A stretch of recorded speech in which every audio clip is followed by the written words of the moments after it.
નમસ્કાર. Nation plus ન્યૂઝની વિશેષ પ્રસ્તુતિ પોડકાસ્ટ વિથ વશિષ્ઠમાં ફરી એકવાર આપનું સ્વાગત છે. દર્શક મિત્રો, પોડકાસ્ટ વિથ વશિષ્ઠમાં અમે રૂબરૂ કરાવીએ છીએ આપની સાથે એક એવી શખ્સિયતને કે જેમના થકી અંતરંગ વાતો 360 ડિગ્રીની વાતો આપ સુધી પહોંચે. દર્શક મિત્રો, આજે અમે આપને રૂબરૂ કરાવવા જઈ રહ્યા છીએ એવી હસ્તી સાથે જે અઢી દાયકા ઉપરાંતથી ચાલ, ચરિત્ર અને શિસ્ત જેના આધારસ્તંભ છે એવી ભારતીય જનતા પાર્ટીની સેવામાં એમણે વિતાવી દીધા. અને માર્ચ 2024માં જ્યારે 18મી લોકસભાનું ગઠનની તૈયારીઓ ચાલી રહી હતી ત્યારે એક તરફ સૂર્ય પણ મધ્યાહને તપતો હતો અને એટલું જ નહીં પરંતુ રાજકીય ગરમાગરમી પણ એટલી જ હતી. ત્યારે આ મહિલા ખુલ્લેઆમ બહાર આવે છે અને ભારતીય જનતા પાર્ટીએ જેમની ઉપર સાંસદ તરીકેની ત્રીજી ટર્મ માટેની પસંદગી ઢોળી છે એમની સામે વિરોધ નોંધાવે છે. એ પાછળનું કારણ એ હતું કે ઘણા બધા લોકો એવા છે કે જે ડિઝર્વિંગ છે અને જોતામાં એ બેન રાજકીય શહીદ થઈ ગયા. પરંતુ ભારતીય જનતા પાર્ટીના જે કર્મઠ કાર્યકરો હતા એમના માટે એ મરદાની સાબિત થયા.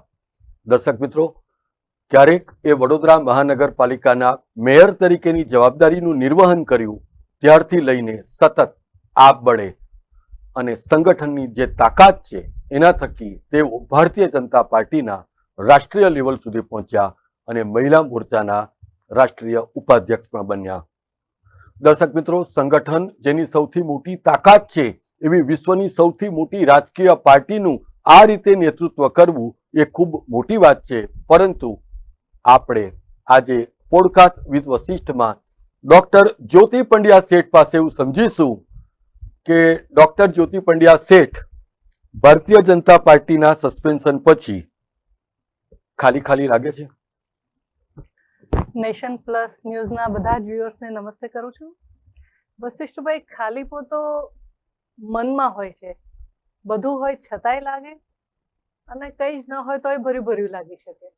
એટલે એ બધું મનનું કારણ હોય છે. પણ હા, વ્યસ્તતામાં થોડો ડિફરન્સ રહે અને વ્યસ્તતા બિનજરૂરી, જરૂરી, તમને ગમતી ના ગમતી એ બધી તમારે નક્કી કરવાના વિષયો હોય છે. But I think I am very fine અને કોઈ પણ મારી કરેલી વાત પર હું રિગ્રેટ નથી કરતી. હું સમજુ છું કે જવાબદારીપૂર્વક કરેલી દરેક વાતની અહેમિયત બધા સમજતા હોય છે અને ક્યારેક શહેરના હિતમાં વાત કરી હોય તો આખું શહેર તમારી પડખે ઊભું રહેતું હોય છે. મને સારી રીતે સમજાઈ ગયું આ આખા એપિસોડમાં. પરંતુ ડોક્ટર પંડ્યા, આપે અઢી દાયકા ઉપરાંતનો જે સમય ભારતીય જનતા પાર્ટી માટે આપ્યો, એમની આઈડિયોલોજીને ના પ્રચાર અને પ્રસાર માટે આપ્યો, એમાં ક્યારેક પરિવારો સાથે પણ આપનો ડિસ્કનેક્શન થયું, ક્યારેક આપની પોતાની જિંદગી પણ થી અલગ થઈ ગયા. પરંતુ એક સમય હતો જ્યારે કાર્યકરો સાથે સતત આપનું ઇન્ટરેક્શન અને હવે બિલકુલ આપ આપના વ્યવસાયની સાથે જોડાયા તો એક ડ્રાસ્ટિક ચેન્જ જોવા મળે છે કે કેમ? આમાં બહારથી જોઈએ તો કદાચ વશિષ્ઠભાઈ તમારી વાત સમજી શકાય એવી છે, કારણ કે હું ખૂબ સારી અદની કાર્યકર્તા તરીકે ડે 1 થી લગભગ 28 વર્ષ મેં કામ કર્યું, પ્લસ 28+ વર્ષ કામ કર્યું. એમાં ક્યારેય એવું નહીં ગયું હોય કે ચલો આજે કંઈ કર્યું જ નથી. કદાચ પ્રવાસ ન કર્યો હોય તો ઘરે રહીને પણ ફોનો કરવાનું હોય, ફોલોઅપ કરવાનું હોય અને અભ્યાસ કરવાનો હોય, ઘણું બધું હોય છે આમાં. પણ રાજનીતિ પણ હવે સામાન્ય વિષય રહ્યો નથી કે જેની અંદર તમે ગયા અને આયા અને લોકોને મળ્યા અને રામ રામ કર્યા, એવું નથી. એટલે you have to B on guard અને તમે જો સાચ અર્થમાં આઈડિયોલોજીને સમજ્યા હોય ભારતીય જનતા પાર્ટીની તો એમાં કામ કરવું એટલે નિત્ય નિયમિત દરેક વિષયને એડ્રેસ કરવા પડે, in person also and as a public person also. તો એવું કહી શકાય કે તમે તમારો જે મેક્સિમમ જે સમય છે એ સંગઠનના હોદ્દા ઉપર ગયો અને સંગઠનને લોકોને ભારતીય જનતા પાર્ટીની નજદીક લાવવા. તો ખાસ કરીને ભારતીય જનતા પાર્ટીમાં એવું કહેવાય કે ભાઈ પરફોર્મન્સ બેઝ કામ હોવું જોઈએ, તમારું રિઝલ્ટ ઓરિએન્ટેડ કામ હોવું જોઈએ. તો આપે માનો છો કે સંગઠન એની ઓક્સિજન છે હા, ભારતીય જનતા પાર્ટી માટે એવું કહેવાય, અને એ સાચું બી છે કે ભાઈ સંગઠન સર્વોપરી એમ. એટલે સંગઠનમાં લેવાયેલા નિર્ણયને કોઈ પણ ચૂંટાયેલો પ્રતિનિધિ એને રિબાઉન્સ ન કરે સામાન્ય રીતે. અને આ બધી હું ઇન જનરલ વાત કરું છું, બાકી તો બધે પેલું તો હોય જ કે કેવું? ઓપ્શન્સ એવું તો બધે હોય. પણ જનરલી એવું કહેવાય કે સંગઠન બેઝ ચાલનારી આ પાર્ટી, કેડર બેઝ ચાલનારી પાર્ટી, ઓર્ગેનાઇઝેશન ડેવલપમેન્ટમાં માનનારી આ પાર્ટી, ઓર્ગેનાઇઝેશનને સતત સિંચન કરીને એમાં સારું ને સારું તત્વ જોડાય એની ચિંતા કરનારી આ પાર્ટી. આવું બધું I learnt it out of it. અને અમારા સમયગાળામાં તમે કીધું 25 વર્ષ, પણ આ 26-27 વર્ષથી લગાતાર હું અશોકભાઈ ભટ્ટ આવતા તો બી એ 5 નિષ્ઠાઓની વાત કરતા. એ પહેલા મેં અડવાણીજીને પણ સાંભળ્યા છે. સર્વપ્રથમ અટલ બિહારી વાજપેયીજીનું મુંબઈમાં જે અધિવેશન હતું રાષ્ટ્રીય, અને ત્યાર પછી પાર્ટી પાવરમાં આવી, તે મેં સાંભળ્યું છે. તો we use to talk about the ideology of the Bharatiya Janata Party which is based on the India's અર્ક and the essence of India's culture.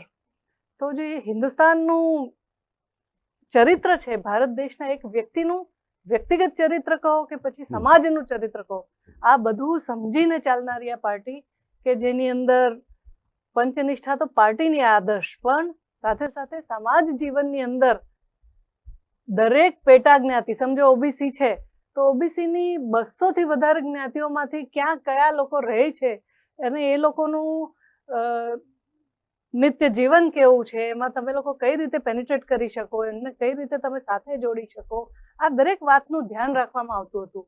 I don't see it નાઉ. પણ ડોક્ટર જ્યોતિબેન, આપને એવું લાગે છે કે સામાન્યતઃ રાજકીય ક્ષેત્રમાં જો તમારે સફળતાની સીડીઓ ચડવાની હોય તો તમારે ચોક્કસપણે ગોડફાધરની જરૂર પડે, પરંતુ આપ એમાં અપવાદ છો કે આજ દિન સુધી લોકો એવું નથી સમજી શક્યા કે આપનો ગોડફાધર કોણ છે, જેથી કરીને આપ ગ્રાઉન્ડ ઝીરોથી નેશનલ લેવલ સુધી પહોંચ્યા.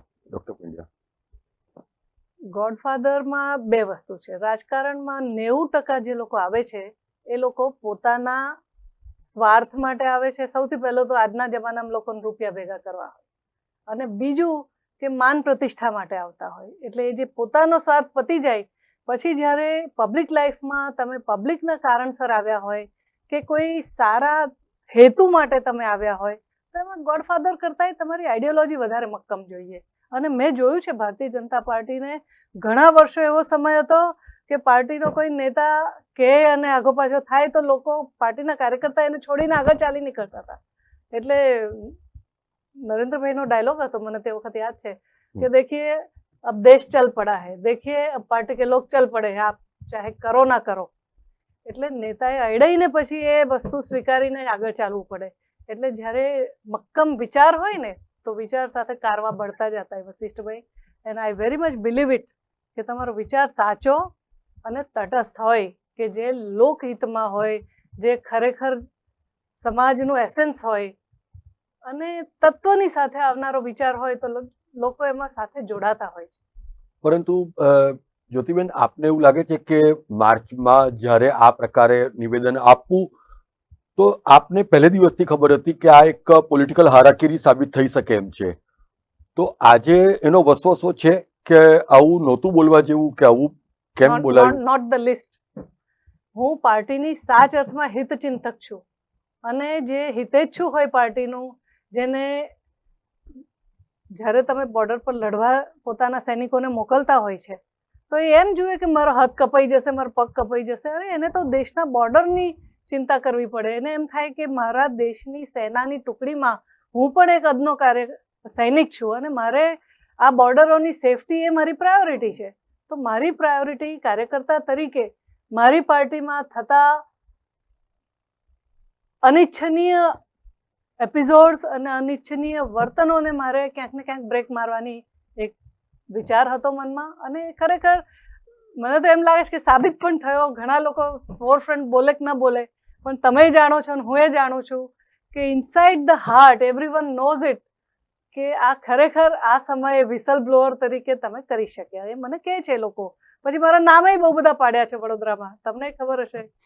ઝાંસીની રાણીથી શરૂ કર્યું, કોઈ બાહુબલી કહે તો કોઈ કહે કે તમે તો ફાયર ફાઈટર છો, કોઈ કહે કે તમે મંગલ પાંડે છો.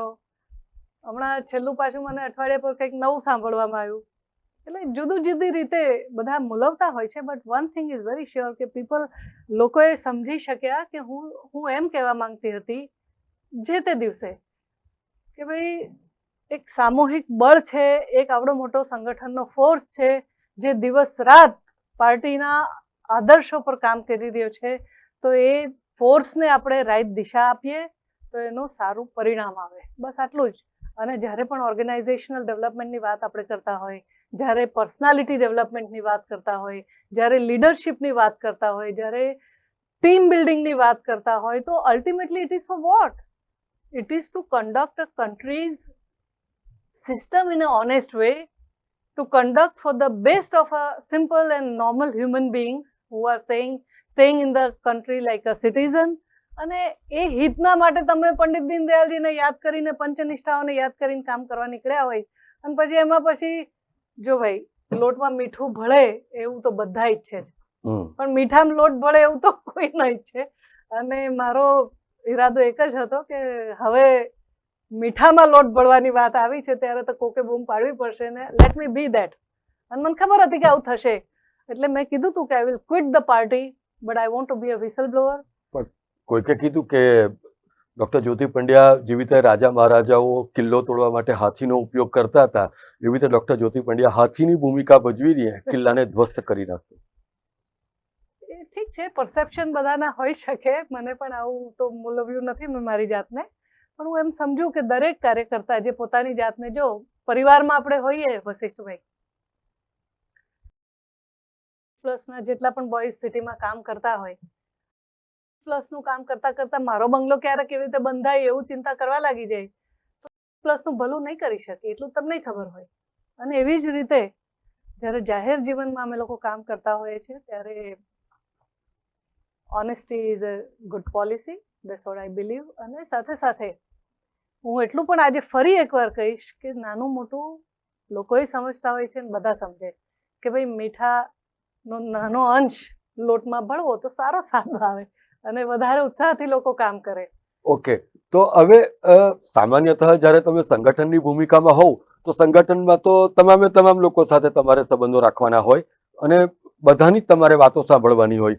તો આ ઘટના પછી આપના અને રંજનબેનના સંબંધો શું આજે પણ એટલા જ કોર્ડિયલ છે? રંજનબેન તરફે મને કઈ એવું મનદુખ કે કઈ છે નહીં. મહિલા તરીકે હું દરેક મહિલાનું સન્માન કરું છું, પણ તમારું ડૂઝ, તમારું પોતાની હકીકત એ તો તમારા પડછાયાથી દૂર ન જઈ શકે. એટલે એ હકીકત છે કે હું કોઈકને ન ગમતી હોય દેટ ઇઝ ધેર હેડેક, પણ મને એવું કોઈના માટે મનદુખ છે નહીં. પણ એટલું કે હું પાર્ટીના કાર્યક્રમોમાં કે ક્યાંય બિનજરૂરી જતી નથી. મારે નાના નાના કાર્યકર્તાઓનું બખેડો ઊભો નથી કરવો. હું પહેલા દિવસથી ખૂબ સ્પષ્ટ હતી કે લોકોનું અહિત ન થાય, કાર્યકર્તાઓનું અહિત ન થાય. મારા જ પોતાના સ્વાર્થ માટે હું કૂદી પડીને, મારે કોંગ્રેસ વાળા આવ્યા હોય જે તે સમયે, તમને ખબર છે તે સમયે તો પેલા આપ પાર્ટી વાળા ફરતા હતા, બધા આવ્યા હોય અને એ લોકો એમની ઓફર મૂકે કે ભાઈ આ કેન્ડિડેટ અત્યારે શહેરમાં આડા મોટા એની સાથે ચાલે છે, પબ્લિક મોટિવેશન છે અને લોકો એની સાથે જોડાયા છે. લોકો જોડાયા હતા વધારે તે વખતે ને I was very popular to the city અને ગ્રામ્યમાં પણ.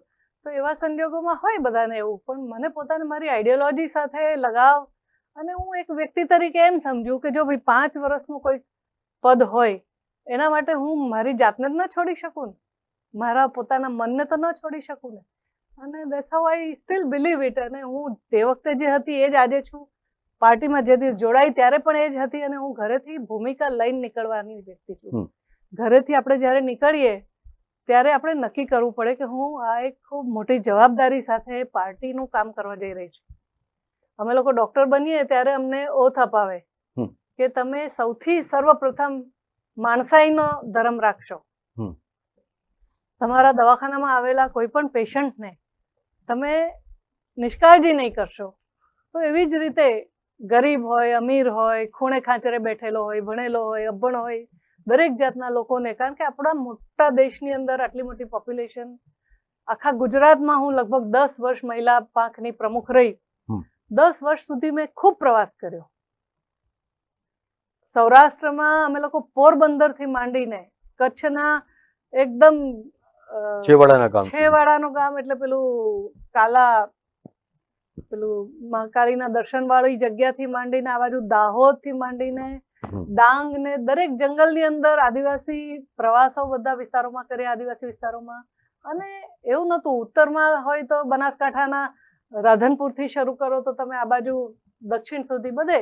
તો જે રીતે જ્યોતિબેન આપ કહી રહ્યા છો કે ભાઈ સંગઠન સર્વોપરી છે, સંગઠનની તાકાત, જે આપે કીધું કે ભાઈ ગુજરાતના ખૂણે ખૂણે નો સતત પ્રવાસ થાય, તો આપે માનો છો કે સંગઠન જ્યારે સર્વોપરી હોય અને કોઈને ચૂંટણી જીતાડે ને જીત્યા પછી કોણ સંગઠન, એવું કેમ? એ જ તો મુશ્કેલ થાય છે ભાઈ. ઘણા લોકો માને છે સંગઠનની સાથે ચાલનારા. અત્યારે તમે ભૂપેન્દ્રસિંહજી બાપુને જુઓ, ચૂંટાયેલા પ્રતિનિધિ નથી કદાચ અત્યારે, પણ એ બહુ જ લોકોને રોજ મળતા એમના તમે ફેસબુક પર જોતા હશો અપડેટ્સ. તમે ઘણા મોટા ચૂંટાયેલા પાંખના મોટા મોટા નેતાઓને જોતા હશો કે એ જાય તો ઘણી વાર આ કોણ છે ભાઈ એવું પૂછતા હોય છે. તો આ તફાવત છે વ્યક્તિત્વનો, અને બધી જ આવડત હોવું અને છતાંય ચૂંટાયેલા ન હોવું એવું બી હોય છે. અને ઘણી બધી આવડત ન હોવ તોય ટોપ પોઝિશન પર હોવું એવું બી આપણા દેશમાં આપણે ઘણી બધી વાર જોવાય છે. પણ આઈ થિંક એ બધા ફેક્ટર્સ જુદા હોય છે. ઘણી વાર રાજ્યસભાના સભ્યો એવા પણ હોય છે કે જેને બહુ લોકો નથી ઓળખતા હોતા. But the need of time, upper હાઉસની અંદર શું જરૂરિયાત હોય છે, લોઅર હાઉસ એટલે કે લોકસભામાં શું જરૂરિયાતો હોય છે, એસેમ્બલીમાં શું જરૂરિયાતો હોય છે, એમએલસીમાં તમે ચૂંટાયેલા તો સિલેક્ટેડ થયેલા તો તમારી કોર્પોરેશનની અંદર શું જરૂરિયાત હોય છે. દરેક વ્યક્તિત્વને એક એવા વિઝન સાથે જોવું પડતું હોય છે કે આજે મૂક્યો છે આપણે, પણ એ આવતીકાલે કેવી રીતે કામ કરી શકશે. ઘણા લોકો એકવાર હોદ્દો મળી જાય એટલે પછી બીજા દિવસ પાર્ટીના કામમાં આવે જ નહીં. તમારા શહેરના અમારા ભાજપ, આજે હું અમારા કહું છું કારણ કે હું ભાજપથી પોતે રિસાયેલી છું જ નહીં. મને ભાજપ માન છે, પ્રેમ છે, દરેક લોકો કે જે સારું કામ કરે છે એના માટે મને માન છે. તો એમાં એવું છે કે આપ શહેર ભાજપની વાત કરી રહ્યા હતા. દરેક જગ્યાએ સારા લોકો સારી જગ્યાએ પોઝિશનિંગમાં પણ હોય છે અને એમને સારું કામ મળતું એ હોય છે. પણ એટલું કે જે કેડર હોય સંસ્થાકીય રીતે એ એટલા માટે બનાવવામાં આવે છે કે ઈમાનદારીથી નીચલો જે કાર્યકર્તા છે એ ટોપ લીડરશિપને ખબર પડે કે આના કેટલા કલાક કામ કરવાની તાકાત છે, એની ઈચ્છા શક્તિથી કામ કરે છે કે પછી એ પાર્ટીના લેબલનો ઉપયોગ કરવા જાય છે. હવે કેવું જોવાય છે કે પાર્ટીના લેબલનો ઉપયોગ કરીને એ પોતાનું ભલું કરવા જતો હોય છે. તો અને ઘણી જગ્યાએ એવું બી થાય છે કે મોટા નેતાઓ હોય છે એ બારોબાર ઉઠાવી લે છે કાર્યકર્તાને, આ મારું માથું, આ તારું માથું. અમુક નેતાને તો એવું હોય કે દરેક ગામની અંદર, સમજો વડોદરાના, સમજો ગુજરાતના 33 જિલ્લા છે તો 33 જિલ્લામાં એમના બબે ચાર માણસ હોય, તો પછી પાર્ટીનો માણસ કયો ભાઈ?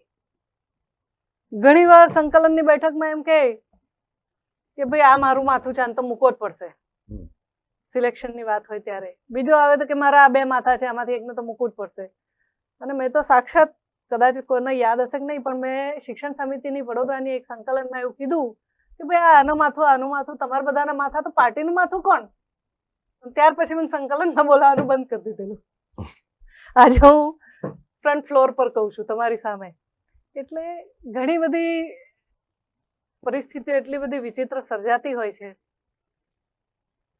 પણ ડોક્ટર પંડ્યા, આપને એમ લાગે છે કે જ્યારે સંગઠનની આપે તાકાત બતાવી અને એને કારણે ખુદ પ્રધાનમંત્રી પણ જે એન્ડોર્સ કરે છે કે ખાસ કરીને જો ભારતીય જનતા પાર્ટીની જે આઈડિયોલોજી છે એને પ્રચાર અને પ્રસાર કરવો હશે તો ખાસ કરીને યુવાઓ, જે ફર્સ્ટ ટાઈમ વોટર્સ છે, જે મહિલાઓ છે, એમને વધારેમાં વધારે લાવવા, કારણ કે એ તો તમારી યુએસપી છે ભારતીય જનતા પાર્ટીની. પરંતુ હું આપણે થોડું રિકોલ કરાવું કે અત્યારે ભારતીય જનતા પાર્ટીનું એક સદસ્યતા અભિયાન 2024 ચાલી રહ્યું છે, જે હમણાં જ ખતમ થયું છે 7 તારીખે. હવે એની અંદર જે સહસંયોજકની જવાબદારી એ પૂર્વ સાંસદ રંજનબેનની છે, અને એમાં જે રિપોર્ટ આવી રહ્યા છે કે એમાં 12% પરિણામ મળ્યું છે અને એને કારણે ખુદ ઘણા બધા રિપોર્ટ્સ પણ એવું કહી રહ્યા છે કે એકચ્યુઅલી કેડર છે they are not happy with the performance. તો આપ મને શું માનો છો કે જ્યારે હોદ્દો હોય ત્યાં સુધી સિસ્ટમ તમારી સાથે છે, પછી હોદ્દા પરથી ઉતરી જાઓ છો, પછી પાર્ટી ભૂલી જવાય છે, એવું કેમ?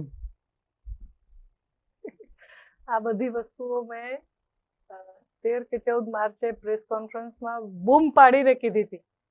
ઘણા બધાને સમજાયું બી અને ઘણાને ના બી સમજાયું, but I was in a deep political moments and I M steel on it. કે હકીકત એવી હોય છે ભાઈ કે લેવાનું હોય ને તો આમ વ્યક્તિ એમ કે તારું મારું સહિયારું ને મારું મારું મારું, પણ જ્યારે આપવાનું હોય તો એ એમ ના કે ભાઈ આપણે સહિયારું, આ તો મારું મારું છે તારું નથી એમ. એટલે દરેક જગ્યાએ વ્યક્તિગત રીતે જો ખરેખર મૂલવણી કરવી હોય તો તમારો કેમેરો સ્પષ્ટ હોવો જોઈએ. આ ભાઈ ક્યારના જુએ છે કે ભાઈ ચહેરો સ્પષ્ટ દેખાય, અવાજ સ્પષ્ટ આવે, એ બધું ક્લેરિટી કરીને એ જોતા હોય છે. કારણ કે તમારે જેવું છે એવું મૂકવું છે, પણ બ્લર વિઝન મૂકવું હોય, સ્પષ્ટ અવાજ ના કરવો હોય તો એવું બધું પણ ટેકનિકલી એ કરી શકાય છે અને સામસામે પણ પર્સનલી બી એવું કરી શકાય છે. તો સ્પષ્ટ વાત, સ્પષ્ટતા મનની હોય, સ્પષ્ટતા કામની હોય, એવું બહુ ઓછા લોકો કરી શકે છે. તે લાંબા સમય એટલે આપ પણ ગર્ભિત રીતે સમજાવી રહ્યા છો, પણ તો એનો મતલબ એવો છે કે જનાધાર નથી, પણ પાર્ટીનું નામ, પાર્ટીનું જે બ્રાન્ડિંગ છે એને કારણે માર્કેટમાં નેતાઓ ચાલે છે. જનાધાર નથી એવું ન કહેવાય. હજી આજે પણ ખૂબ મોટી પાર્ટી છે, ખૂબ લોકો હજી પણ ભરોસો રાખીને હું ઇન્ડિવિજ્યુઅલ નેતાની વાત કરું છું. ઇન્ડિવિજ્યુઅલ નેતાની તો આઈ ડોન્ટ કેર. એવું એક ઇન્ડિવિજ્યુઅલના માટે કઈ થોડી કોઈ શહીદ થતું હશે. It was an example which I gave on the day also and today also. She is an example, just that's it. મને કોઈ ગ્રીવેન્સીસ નથી. કાલે ઉઠીને હું સાથે બેઠી હોઈશ તો હું હેન્ડશેક કરીશ. હું એ ટાઈપની વ્યક્તિ છું. મને ઇન્ડિવિજ્યુઅલ તરીકે વ્યક્તિગત રીતે કોઈ પ્રશ્ન કોઈના માટે નથી. પણ જ્યારે એ વ્યક્તિગત રીતે એટલું મોટું થઈ જાય કે જે તમને જનરલ લોકોના માટે બરાબર ન હોય તો બૂમ તો પાડવી પડે, કહેવું તો પડે ને. અને કહેવાનું, એમાં શું થઈ ગયું? કીધા પછી પાછા એના એ જડની જેમ પકડી થોડી રખાય. તમારે સ્પોર્ટ્સમેનશીપ તો હોવી જોઈએ કે નહીં? બિલકુલ. હા, નાના કાર્યકર્તા કે જેને હજી તો બિચારાનો દીવડો ઉગ્યો જ નથી, પ્રગટ્યો જ નથી, એને નુકસાન નહીં થવું જોઈએ, એને ચાલવા દેવું જોઈએ. એને એટલે હું એકલી ઊભી રહી. પણ મને જ્યારે હરિયાણામાં બહુ થમ્પિંગ વિક્ટરી આવી પછી હું પ્રધાનમંત્રીનું તમારી કાર્યાલય ઉપરથી જે કાર્યકરોને સંબોધન કરતા એવું સાંભળી રહ્યો હતો. એમણે એવું કીધું કે ગમે એટલી થમ્પિંગ વિક્ટરી મળે પણ પગ જમીન ઉપર રાખવો જોઈએ. એ પાછળનું કારણ એ છે કે તમારું સતત કનેક્શન કાર્યકરો જોડે છે અને એ જ કાર્યકરો છે જે લોકો તમને આ જગ્યા ઉપર બેસાડે છે. તો આપે માનો છો કે હવે ભારતીય જનતા પાર્ટીમાં જે એરોગન્સ લેવલ, બરાબર, બધાને ટેકન ફોર ગ્રાન્ટેડ લેવાની જે પ્રવૃત્તિ ચાલી રહી છે, તો આમાં બહુ જ આમૂલ પરિવર્તન લાવવાની જરૂર છે ડોક્ટર જ્યોતિબેન? તમારે જરૂર જે હોય એ, પણ એવું સાંભળે જ કોણ? જરૂર તો બધી બહુ હોય પણ એવું બધું કાંઈ થતું નથી. હા, વ્યક્તિગત રીતે પ્રધાનમંત્રી જ્યારે પોતે સમય એમને હશે અને પોતે રસ લઈ શકતા હતા ત્યાં સુધી he saw to it that good people come for the work. અને આમાં વ્યક્તિ પણ દરેક વખતે એક સરખો નથી રહી શકતો વશિષ્ઠભાઈ. જો એક જ વ્યક્તિ આ ડિસિઝનમાં સાધારણ જુદો હોઈ શકે પેલા ડિસિઝનથી, એવું બને. કારણ કે એનો સમયગાળો, એની પોતાની સિચ્યુએશન બધું બદલાતું રહેતું હોય છે. એટલે બહુ જ અપેક્ષા કરવી એ પણ ઠીક નથી. પણ હા, એટલું તો ખરું કે દરેક વ્યક્તિની પોતાની એક નિશ હોય છે અને એના નિશના આધારે પોતાનું વર્ક આઉટપુટ આપી શકે છે. ઓર્ગેનાઇઝેશનમાં એવું હોય છે કે ઘણું પોતાનું ભૂલીને પણ તમારે ઓર્ગેનાઇઝેશન માટે કામ કરવું પડતું હોય છે. એટલે વ્યક્તિગત રીતે તમને ગમે કે ના ગમે પણ તમારે એ સહન કરવું પડે. હું તમને કહું કે શરૂઆતમાં હું ગામડામાં મોટી થઈ અને મારું સ્કૂલિંગ હિન્દી બેઝમાં આદિવાસી સ્કૂલમાં એકદમ સરકારી શાળામાં થયું. એટલે મને બહુ બોલબોલ કરવાનું અને બહુ જ ભાષણો સાંભળવાનું ને એવું બધું બહુ ગોઠતું નહોતું. અને ઘણીવાર હું થોડાક એક આધ્યાત્મિક પરિવારની સાથે પણ સંકળાયેલી હોવાથી ઘણું બધું એમ લાગે કે હકીકત છે, આ તો આમ હોય જ એમ. અને હું જ્યારે મહિલા મોરચા અને વડોદરા શહેરની પ્રમુખ હતી કે પ્રદેશની પ્રમુખ હતી ત્યારે પણ હું કહેતી કે ભાઈ આપણે આસક્તિ અને અનાસક્તિની વચ્ચે કામ કરવાનું છે. બહુ આસક્તિએ જ કરવા જઈશું તો આપણે ભૂઠા પડી જઈશું, ને બહુ અનાસક્તિથી અઘા રહીશું તો પણ આપણે આપણા કામના લક્ષ્યને નહીં સમજી શકીએ. એટલે ગીતાથી માંડીને, અધ્યાત્મ દર્શનથી માંડીને, માનવતાથી માંડીને ઘણા બધા વિષયો એવા હોય છે કે જે આમાં સંકળાયેલા હોય છે. રાજનીતિ એ ધર્મ અને એનું સ્વરૂપ છે, બિલકુલ જોઈન્ટ વેન્ચર છે. તો એ બધું તમારે સાંકળાઈને વ્યક્તિગત રીતે લાગણીશીલતા સાથે, અટલજી કહેતા હતા ઘણીવાર કે જે સંવેદનશીલ હોય એ જ સાચો નેતા થઈ શકે. પથ્થર દિલ હોય તો સાચો નેતા કેવી રીતે કરી શકે પોતાની નેતાગીરી? તો it is a belief which people they believe it. પણ આઈ ડુ બિલીવ કે જો ઓર્ગેનાઇઝેશનમાં સાચા અને સારા દિલના લોકો, જેનું મન સ્પષ્ટ છે, મન સાફ છે, એવા લોકો આવે તો રમત ઓછી કરે. બાકી રમતવીરોની જે ફોજ બની ગઈ છે ખૂબ મોટી, એ રમતવીરો ઘડીએ ને પડીએ રમત રમે. એટલે જે પેલો સામાન્ય જીવતો હોય બચારો, એ તો ફેંકાઈ જાય. એને રમતો રમવા આવડતી ના હોય અને એની સ્ટ્રેટ એક જ સહજ બુદ્ધિ હોય કે ભાઈ આપણે આટલા માટે કામ કરવાનું કે ભાઈ દેશનું ભલું થાય, આપણા પાર્ટીનું થોડું હિત થાય અને આપણે પોતે ક્યાંક દુઃખી ના થઈએ, એવી રીતે કામ કરતા રહો, સારા લોકોને જોડતા રહો.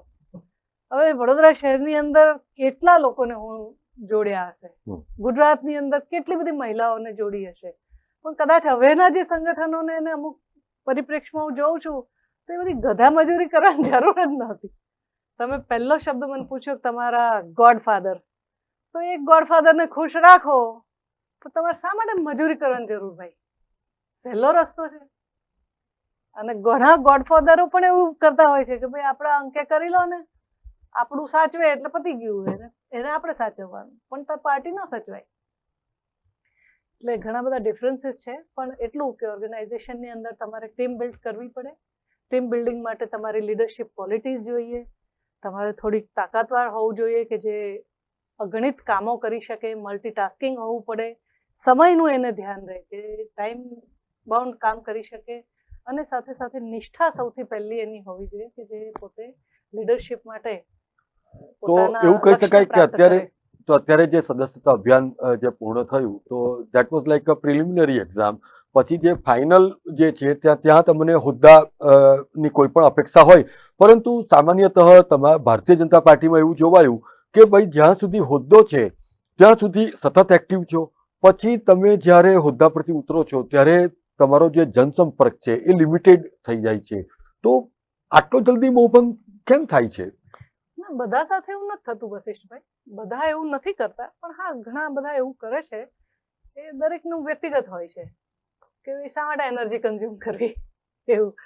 એટલે એવું બધું હોય છે. સમજો હું મેયરશિપ પછી છોડી શકી હોત, આટલું બધું એક્ટિવ ન રહી શકી હોત, એવું બને છે. ઘણા મારા પૂર્વના મેયરમાં પણ આપણે જોઈએ છે કે એટલા બધા સક્રિય અમુક રહી શક્યા હતા અને અમુક નહોતા રહી શક્યા. એટલે ઇટ ઇઝ અપોન એમના સિચ્યુએશન કયા છે, ફેમિલી પરિસ્થિતિ કેવી છે, ઉંમર કેવી છે, એ બધું ઘણું ફેક્ટરો હોય છે. એટલે હું એમ નથી કહેવા માંગતી કે બધા કામ વગરના બની જાય છે. અને પાર્ટી એવડી મોટી છે કે જેના માટે એવું જરૂરી નથી કે ભાઈ તમે 24/7 ઓલ ધ ટાઈમ કર્યા કરો, એવું જરૂરી બી નથી. પાર્ટી પાસે ઘણા બધા લોકો છે. આજે હું નથી શું થઈ ગયું, મારા જેવા ઘણા અનેક કાર્યકર્તાઓ છે, અને ભારતીય જનતા પાર્ટી તો સમૃદ્ધ છે કાર્યકર્તાઓ. પણ ડોક્ટર જ્યોતિ પંડ્યા શેઠની એક ક્વોલિટી છે એટલે નેશનલ લેવલ ઉપર છે, એ તો એક જ છે. નેશનલ લેવલ પર હતી, પણ મને ગુજરાતની અમારા 7 લોકોને ઝોન ઇન્ચાર્જ બનાવ્યા હતા, અને 7 ઇન્ચાર્જોમાં 6 ભાઈઓ અને 7મી હું. એટલે I was equally competent with the ભાઈઓ. અને એટલે ઈશ્વરને પણ મને આશીર્વાદ આપેલા હશે તો હું સમય આપી શકતી હતી, એટલું એનર્જેટિક રહી શકતી હતી. અને with the age I was entering in a very right age. Vasirbhai, મારું જ્યારે શરૂ કર્યું ત્યારે હું કદાચ 29-30 વર્ષની ઉંમરે મેં શરૂ કરેલું કામ. તો એ બહુ સાચી ને સારી ઉંમર પણ હોય છે, એટલે એના લીધે તમે સારું આઉટપુટ આપી શકો છો. એટલે મારા ઘરેથી મારા હસબન્ડ ડોક્ટર શેઠ પણ બહુ મને હેલ્પ કરે, સપોર્ટ કરે, એટલે પણ હું કદાચ એબ્સોલ્યુટલી સારું એમના સપોર્ટ વગર કશું હા. આગળ થાય નહીં, કારણ કે આપનો જે હા. બહુ જ રિગરસ પ્રવાસ અમે પણ હા. જોયો છે મીડિયા તરીકે. પરંતુ જ્યારે આપ સ્થાનિક સ્વરાજ્યની સંસ્થાને પણ લીડ કરી ચૂક્યા મેયર તરીકે 10 થી 13ની વચ્ચે, તો આપ મને એ જણાવો કે હાલમાં જ્યારે ખૂબ વડોદરાને વિશ્વામિત્રી નદીના પાણીએ ધમરોડી નાખ્યું અને જે રીતે કોર્પોરેશન ઉપર માછલા ધોવાયા, તો આપ એમ માનો છો કે એક્ઝામના 10 દિવસ પહેલા તૈયારી કરો તો નિશ્ચિતપણે ફેલ થવાના ચાન્સીસ વધારે છે? પાર્ટીની સિનિયર લીડરશિપ જ અમને શીખવતી કે ભાઈ 12 મહિના કામ કરવું હોય તો જ આ બધું કરજો. અને એમાંય તમારે પબ્લિક ફેસિંગ છે આ કોર્પોરેશન. તો જે લોકો કોર્પોરેટરો, જિલ્લા પંચાયતના અને તાલુકા પંચાયતના સભ્યો હોય એને તો રોજે રોજ ફેસ કરવું પડે. એટલે એને લગાતાર ઘરની અંદર ક્યાં બાવા થયા છે, કચરો થયો છે, કોઈ ગટરનું ડ્રેનેજ લાઈન ચોક થવા લાગી છે, આ બધી વસ્તુ પર ધ્યાન હોય તો જ એ સારી રીતે ઘરનું માળખું ચલાવી શકે. રસોડાની અંદર તમારું કયું મસાલો ઓછો થઈ ગયો છે, ખલાસ થવા આવ્યો છે, કે કયું આઈટમ વધારે એડ કર્યાથી તમારી રેસીપી સારી બનશે જમવાની. તો you have to address each and every issue with a big conscious. અને અત્યારે તો આટલી બધી ટેકનોલોજી છે ને તમે પોતે એકલા અટેન્ડ ના કરો પણ તમારે તો કંઈ કરવાનું જ નથી. તમારી પાસે એટલા બધા ઓફિસરો છે સારા. See, bureaucrats, they do very good work when you are in a positive spirit. બિલકુલ. કે મને કોઈ જગ્યાએ એવું નહોતું પૂછ્યું કે મને કેમ આન્સરેબલ હતા. મને યાદ છે વશિષભાઈ, હું મેયર હતી તો કદાચ મારે આવું કહેવું નહોતું પ્લેટફોર્મ પર, પણ મેં 2 કમિશનરો અને તે બંને બ્રાઇટ ઓફિસરો, મિસ્ટર દાસ અને મિસ્ટર અશ્વિની કુમાર, બંને સાથે કામ કર્યું. But I use to always with all due respect I use to call them in the chamber, mayor's chamber, કે ભાઈ આપણે હવે શું કરીએ. 15-20 દિવસે, મહિને અમે લોકો મળતા. ઓબ્વિયસલી એ લોકો આઈએસ ઓફિસરો એટલે આપણે એમને રિસ્પેક્ટ આપીએ, પણ as a citizen of Vadodara I to always say कि मैं यहाँ गई थी, वो हुआ था, उसमें ये किया जाए तो कैसा. ટેકનિકલી એ લોકો તમને જવાબ આપે કે આવું આવું કરી શકાય, તમે આ પ્રશ્ન પૂછો છો તો. એટલે વડોદરા શહેરમાં સાઇન જ નહોતા. જ્યારે હું મેયર બની ત્યારે પહેલું કામ મેં કીધું કે શહેરમાં કોઈ આવે તો આપણું શહેરમાં કઈ ગલી ક્યાં છે, રોડ કયો છે, કા એરિયા શું છે, એનું લોકેશન સી રીતે સમજ પડે. સાઇનેજ જ નથી. અને બહુ જલ્દી પછી એના સાઇનેજ બનાવ્યા અને ઘણું બધું થયું. એટલે ગટર પાણી રસ્તા અને નીતિનભાઈ ને નરેન્દ્રભાઈ, તે વખતે હું લકી હતી કે નીતિનભાઈ પ્રભારી હતા અમારા વડોદરાના અને નરેન્દ્રભાઈ પોતે મોનિટર કરતા, સીએમ હતા. એટલે ચીફ મિનિસ્ટર તરીકે એમનો પણ ખૂબ ધ્યાન હતું દરેક કામમાં, દરેક શહેરમાં. And I had that opportunity to work with good leadership. પણ હવે એવું થાય છે કે એકવાર તમે એક ચેર ઉપર બેસી ગયા પછી કમ્ફર્ટ ઝોનમાં આવી જાવ છો. ખાલી કમ્ફર્ટ ઝોન નહીં સાહેબ, મેં તો બધું બહુ સાંભળ્યું છે. તમે તો સાંભળ્યું જ હશે, કદાચ ન સાંભળ્યું હોય તો કહું. અમારા દર્શકોને પણ સંભળાવી દો. બહુ મોટી મોટી ડિમાન્ડ્સ હોય છે. વડોદરા શહેરનો જે વિકાસ ઓછો થાય છે, બાજુમાં અમદાવાદ અને સુરતને જોવો, તમારા વડોદરાનો વિકાસ થવો જોઈએ, આવું બધું મુખ્યમંત્રીજીએ વડોદરા શહેરમાં આવીને કીધું ને. He has not denied, even in spite of I saying on the platform, he has not denied it. એમને ડિસએગ્રી નથી કર્યું ભાઈ.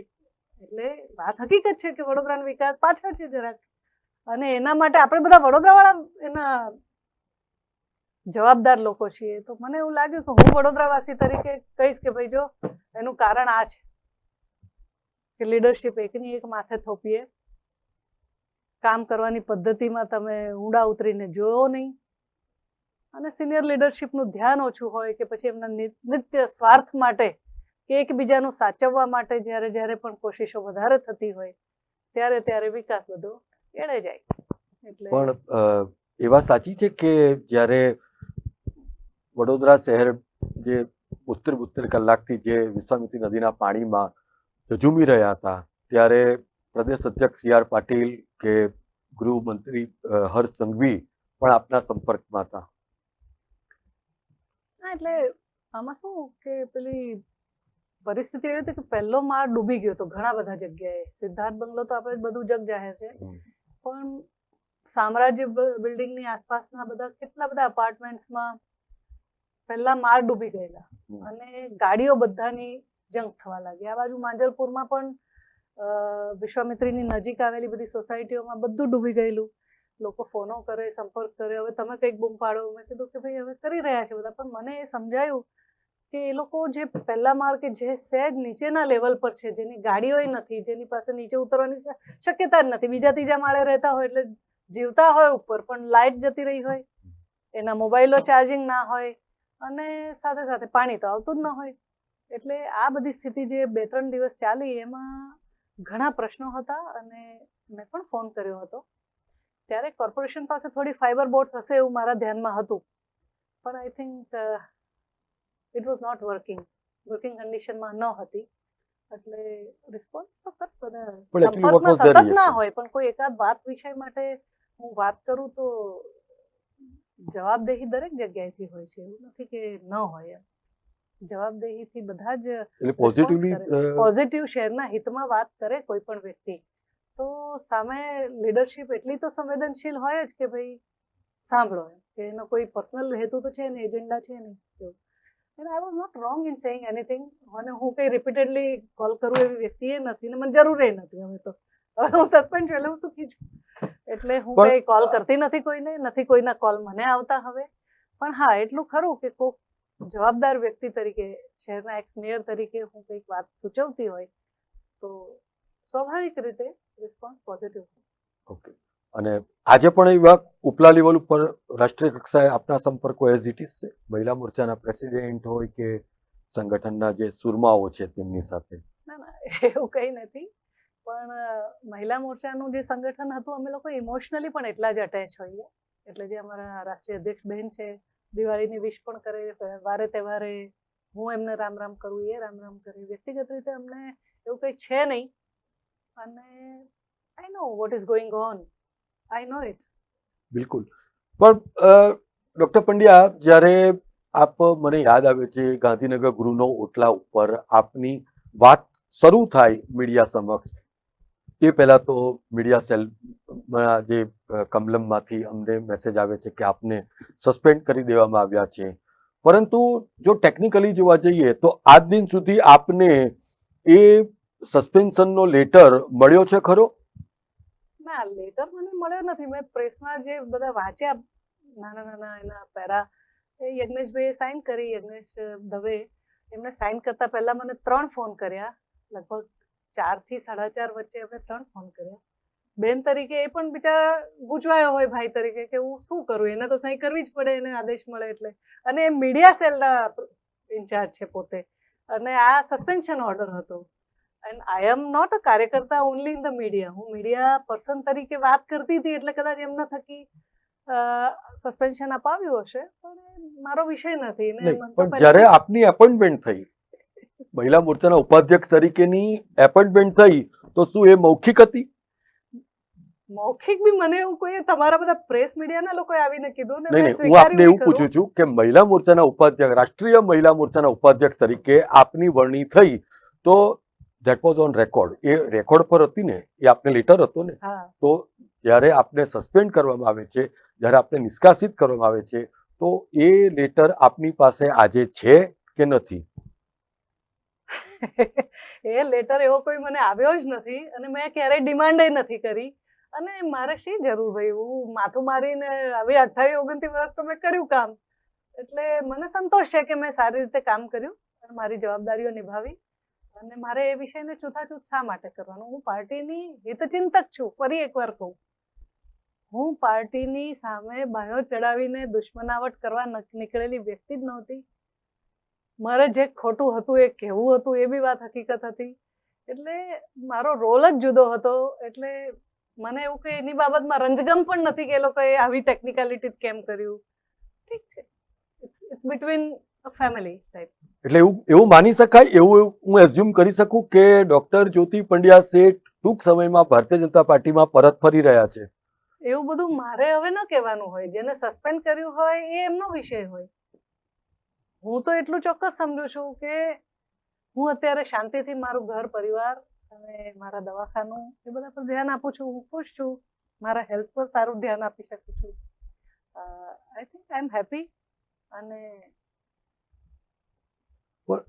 કઈ એવું મને એ બાબતનો રિગ્રેટ કે પરેશાની મનમાં છે નહીં, ઉલટાની સરસ ઊંઘ આવે છે. દરરોજ 7-8 કલાકની ઊંઘ લઉં છું સારી. એટલે એવું કંઈ નથી. હા, હેલ્થ મેન્ટેન કરું છું કે જે તમે કોઈ પણ જીવનકાળમાં કોઈ પણ સમયે સારું કામ કે સારા આઉટપુટ આપવા હોય તો you should be healthy enough to conduct the things and that's all. Mentally healthy હોવા જોઈએ, ફ્રસ્ટ્રેશનમાં ના હોવા જોઈએ. ટूटा हुआ इंसान कुछ कर नहीं सकता એવું કહે છે ને કે અટલજી એવું કહેતા કે પરંતુ જ્યોતિબેન, આપ ભારતીય જનતા પાર્ટીના ખૂબ કર્મઠ કાર્યકર તરીકે આપ આપની જાતે પીચ કરો છો, તો મારે આપની પાસે એ સમજવું છે કે સામાન્યતઃ પ્રધાનમંત્રી નરેન્દ્ર મોદી જે રીતે વાત કરે છે પાર્ટીના કાર્યકરોની, પાર્ટીની આઈડિયોલોજીની, નેશન બિલ્ડિંગની, 2047ના વિઝનની વાત કરે છે, પરંતુ આપને એમ લાગે છે કે ચોક્કસ જગ્યા ઉપર એમની વાતો ઝાંપા સુધી આવીને અટકી જાય છે, તો આ માટેના જવાબદાર પરિબળો કોણ છે?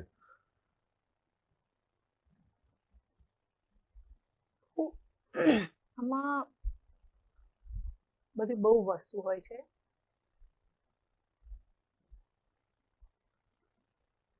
ઘણીવાર ઘરમાંથી નીકળતો હોય દીકરો ત્યારે દાદા એમ કે સાંજે ઘેરો આવી જજે બેટા.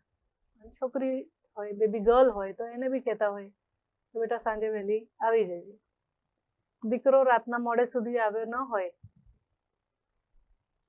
અને પછી 10-11 વાગે કે મોડો આવે તો સવારે એને દાદા પૂછે કે કેમ ભાઈ ક્યાં ગયો હતો?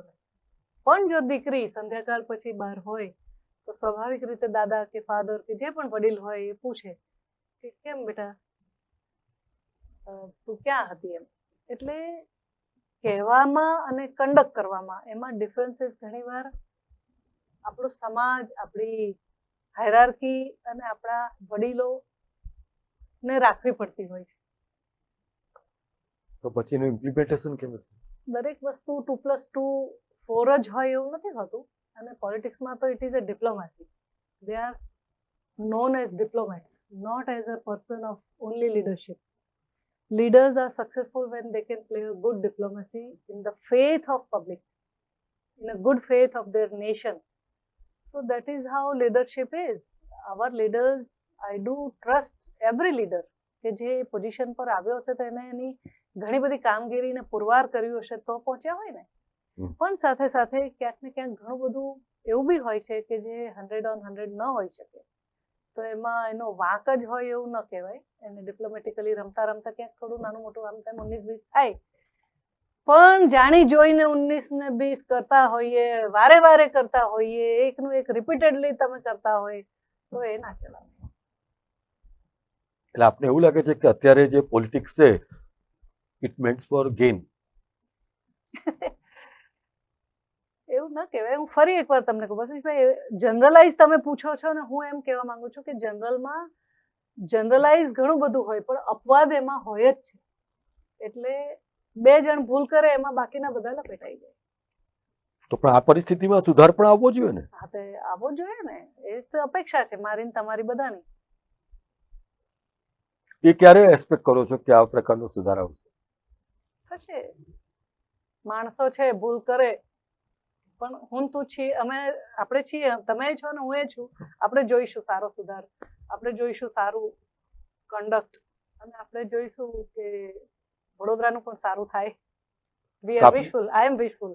તો આપને એવું લાગે છે કે ઉપર વાલા સબ દેખતા હૈ? ઉપર वाला सब देखता है. ईश्वर ने तो खबर है ना. ईश्वर के बंदे गलतियां कर सकते हैं लेकिन ईश्वर नहीं करता. That's what I believe. એટલે સમય બદલાશે એવું આપને ભરોસો છે? સમય તો બદલાશે, રોટેટ થશે. આ નહીં તો બીજો. જો પબ્લિક મારા કરતા વધારે હું કહું, પબ્લિકનો ફોર્સ દર 5 વર્ષે આ ડેમોક્રેસી એટલી પાવરફુલ છે આપણા દેશની કે દર 5 વર્ષે બદલી કાઢી શકે છે. અને લોકો કોઈ અજાણ નથી, બહુ સારી રીતના સમજે છે. એટલે એ લોકો બદલાવ લાવી દે. રાજસ્થાનમાં એવું કરતા હતા, હરિયાણામાં કરતા હતા, આ વખતે આને તો પેલા વખતે બીજાને. એટલે પીપલ આર વેરી સ્માર્ટ. ઘણી જગ્યાએ તમે એમ જુઓ કે એનું શિક્ષણનું પેલું ઓછું હોય સ્તર, પણ છતાંય એ સ્ટેટના લોકો ઇલેક્ટ્રોલમાં ખૂબ પાવરફુલ હોય છે અને ડેમોક્રેસીને બરાબર જ્વલંત રાખી શકતા હોય છે. તો આપણી ડેમોક્રેસી વધારે મજબૂત છે અને કદાચ હું હવે જોઈ રહી છું ઘણા વખતથી કે આપણી ન્યાયતંત્ર બી સારું કામ કરે છે. એટલે જે ન્યાયિક આખી એ છે phenomena, it is running good. They are independent. Even the media is becoming more and more alert with the course of time, and lot of competition is going on. So આ બધા જે 5 સ્તંભો છે લોકશાહીના, એ બધા સ્તંભ જે દિવસે ખૂબ મજબૂતાઈથી પોતાના કામને પકડી રાખશે, કારણ કે આમાં કોઈ એક વ્યક્તિનું કામ નથી, ખાલી એક પાર્ટીનું કામ નથી. બધા સિટીઝનો ડિમાન્ડ કરે તો કેમ ના થાય? કેમ ના થાય સાહેબ? દરેક મીડિયા ચેનલ પોતાની જવાબદારી નિષ્ઠાથી સાચી રીતે નિભાવે, લોટમાં મીઠું ભળે એટલી જ ગરબડ કરે તો બધું સારું જ ચાલે. દરેક ન્યાયતંત્ર પોતાની જવાબદારી સમજીને ખોટાને બરાબર પકડીને સજા આપે તો એ સાચું ને સારું જ ચાલે. અને દરેક પોલિટિશિયન પોતાની જવાબદારી સમજીને પોતાનું કામ કરે. થોડી નાની મોટી ભૂલ તો બધા માફ કરે સાહેબ, પણ એ જ્યારે કામ થતું રહેશે ત્યારે ખૂબ સારું થશે. અને આ લોકશાહીનો સ્વાદ આપણે આટલા વર્ષોથી ચાખી રહ્યા છીએ, સમજી રહ્યા છીએ, તો હજી આગળ આવશે ને. જે ગોટાળા હોય છે ત્યાં લોકો બોલે જ છે. તો વડોદરાની વાત કરીએ આપણે, તો ખબર નહીં, આ એક બહુ મોટો સંજોગ કહેવાય કે આજે હું જ્યારે આપની સાથે વાત કરી રહ્યો છું ત્યારે એક ડૉક્ટરની સાથે વાત કરી રહ્યો છું. ડૉક્ટર વિજય શાહ શહેર અધ્યક્ષ છે, ડૉક્ટર શીતલ મિસ્ત્રી સ્થાયી સમિતિ અધ્યક્ષ છે, ડૉક્ટર હેમાંગ જોશી સાંસદ છે. તો આ ડૉક્ટરોના હાથમાં આપને એમ લાગે છે કે પોઝિટિવ સર્જરી થઈ શકશે? વડોદરાની આપ વાત કરો છો, વડોદરાનું સારું થશે, but we have to wait, કારણ કે મેસ્ડઅપ બહુ થઈ ગયું છે. एकदम जादू की छड़ी लग गई तो सही हो गया, ऐसा नहीं हो सकता. You have to work for it. અને સારી ટીમ હશે તો સારું કામ ચોક્કસ થશે. અને આઈ એમ હોપફુલ કે થશે. ભલે થોડો સમય લાગશે, પણ માણસનું મન બી છે ને વશિષ્ઠભાઈ, અત્યારે તમે ખાલી રાજનીતિમાં નહીં, સમાજ વ્યવસ્થામાં, પરિવારમાં અને પરિવારના 4 સભ્યોમાંય માણસની અંદર કળિયુગ ઘૂસી ગયું છે. એટલે સારા અને સજ્જન લોકો ઓછા થતા જાય છે અને ડરપોક બી થતા જાય છે, કારણ કે એનું બિચારાનું બહુ ચાલતું નથી. એટલે હકીકત એ છે કે કળિયુગનો સમય એવું કહેતા જે તે વખતે, એવી રીતના અત્યારે એવો સમય છે કે ચોરને 4 આંખો હોય. પરંતુ એવું નથી લાગતું કે પોલિટિકલ ઇમેચ્યોરિટી પણ વધી ગઈ છે? એને કારણે ઇનટોલરન્સ લેવલ પણ એક્સ્ટ્રીમ છે કે આજે કોઈની ટીકા થાય તો એને બિલકુલ પર્સનલાઇઝ લઈને પછી એને ખેદાન મેદાન કરી નાખવા સુધીના કાવતરા થાય, એના જે ત્રાકડા રચાય. તો એને કારણે લોકોના મગજમાં જે પરસેપ્શન છે કે ભાઈ પોલિટિક્સ શું હોય, તો એની આખી પરિભાષા બદલાઈ ગઈ છે. ખરેખર તો એવું નથી. એકચ્યુઅલી પોલિટિક્સ તો સમાજનું રિફ્લેક્શન હોય છે. નેતા ક્યાંથી આવે છે? સમાજમાંથી આવે છે. બિલકુલ. તો એ સમાજનું રિફ્લેક્શન છે ને, એની પરછાઈ છે, એટલે એ રીતે જ આવતું છે. પણ અમુક પેલા સિક માઇન્ડના લોકો હોય ને, આવું બધું કરે કે આ મારા દાવમાં છે અને પાડી દઉં, પૂરો કરી નાખું, આવું બધું હોય છે. એટલે એ બધા સંજોગો થાય ત્યારે લોકો એવું શીખી જાય કે આ બરાબર હશે, લીડર્સને જુએ એટલે એવું શીખી શકે. પણ પછી લોકો એમને ઘરે બેસાડે. બેસાડવા જ પડે, શું કરે. તો પણ જો માનવ સંપ્રદાયમાં અને માનવ જીવનમાં ખોટું બધું, આપણે મધર ઇન્ડિયા પિક્ચર જોયું તેમાં કેટલું તમને સહજ લાગતું તે વખતના સમયમાં. દેશના આઝાદી પહેલાનું તમે જુઓ તો લોકો સાચું બોલતા. પિક્ચરો સિનેમા બનતા તો તેમાં પેલા જૂના સિનેમામાં તમે જોતા હતા, એ બી સમાજનું રિફ્લેક્શન જ છે સિનેમા પણ. એમાં તમે જોતા કે રોટી કપડા ઓર મકાન, કે તમારી નીડ, જે પ્રાયોરિટી નીડ છે, ગરીબ લોકો છે તો એ લોકો શું જરૂર હોય, અમીર લોકો છે તો એમની પાસે વધારે હોય, તો સાલા મેં તો સાહબ બન ગયા, એવી રીતનું ગીત ગાતા. એટલે ઘણું બધું એવું હોય છે કે જે આપણે જોઈ શકીએ છીએ કે માણસનું મન ખરાબ થઈ ગયું છે. વધારે પડતા એને રિસોર્સિસ મળી રહ્યા છે, વધારે પડતી સુખ સુવિધાઓ મળી રહી છે, એટલે કદાચ આપણા મન પર બધે અસર છે. બધાને મોબાઈલ ફોન, સ્માર્ટફોન વગર તો ચાલતું નથી આપણને બધાને. કેમ આપણે સ્ક્રીન ટાઈમ ઓછો નથી કરી શકતા? તો આ બધું એ બાબતની અવેરનેસ રાખીને કદાચ આખા સમાજ જીવનને એક ચેન્જ કરીને ક્યાંક ને ક્યાંક આવે. અને એ તો જો ભાઈ સામાન્ય રીતે આપણે ન માનીએ તો માથેથી ભગવાન માથે મારે એટલે થઈ જાય ઠીકઠાક. તો આઈ થિંક કે it is a human nature which has change. Woman crime against women it has increased a lot. And we see here and now કે બધે આ બધું ન્યુસન્સ આવી ગયું છે બીકોઝ ઓફ પોર્નોગ્રાફી સમજો કે પછી સ્ક્રીન ટાઈમ વધારે સમજો. તમે નાની મોટી ચોરીને તો કોઈ ગણકારતા જ નથી. એટલે પહેલા એ માણસનું મન જુદું હતું ને હવે જુદું છે. બિલકુલ. અને હું આપને હવે આપણે જ્યારે સોના અંત તરફ જઈ રહ્યા છે તો આપનું એક બયાન પણ છે કે મારું મૃત્યુ થાય તો મને કેસરી મને ભગવો ધ્વજ ઓઢાવવો. તો આપે માનો છો કે આનાથી મોટી પાર્ટી પ્રત્યેની સમર્પિતતા, પાર્ટી પ્રત્યેની નિષ્ઠા હોઈ જ ન શકે? ડોક્ટર પંડ્યા, એ મારો વિચાર છે અને મને એ ગમે છે, બસ એટલું જ કહીશ. હું કઈ બહુ મોટું એમાં કારભાર કરું છું એવું કઈ નથી. બધા ઘણા લોકો આવી રીતના જ છે અને મેં તો નજરે જોયા છે, મેં તો મરતા જોયા છે. આપણા કોણ હતું કે સાફો પહેરીશ તો રાજસ્થાનમાં એક કાર્યકર્તા હતો, કેસરી જ પહેરીશ, વર્ષોથી માર ખાય, આંદોલનો કરે અને ખૂબ એની ઝક હતી કે દેશને ભાજપ અને ભગવા રંગમાં રંગીશું ત્યારે જ હું જંપીને મીઠાઈ ખાઈશ કે પછી કઈ પણ. એને કેસરી જ સાફો પહેરીને ફરતા અને કહેતા કે ભાઈ મેરા તો વિચારી કેસરી.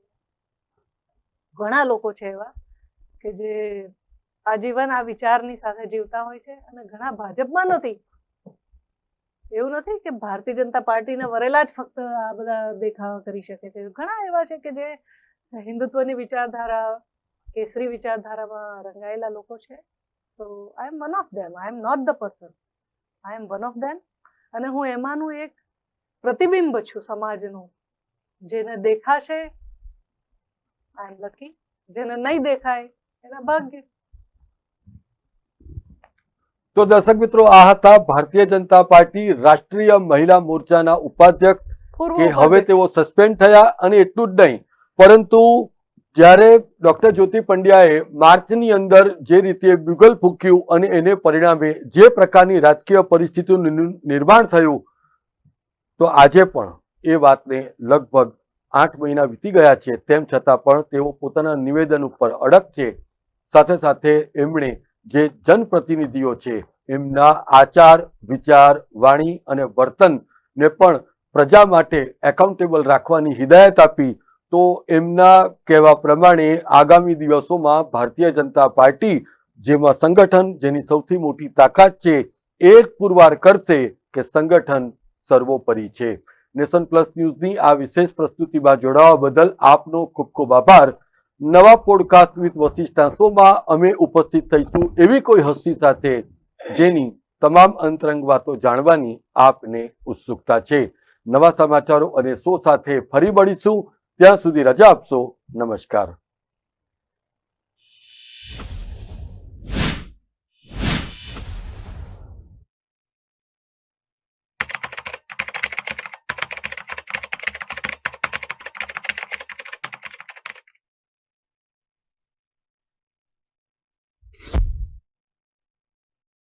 સમાચારોના સતત અપડેટ મેળવવા માટે અમારી નેશન પ્લસ ન્યૂઝની યુટ્યુબ ચેનલને સબસ્ક્રાઇબ કરો, બેલ આઇકન દબાવો અને જોડાયેલા રહો ફેસબુક, ઇન્સ્ટાગ્રામ અને ટ્વિટર પર.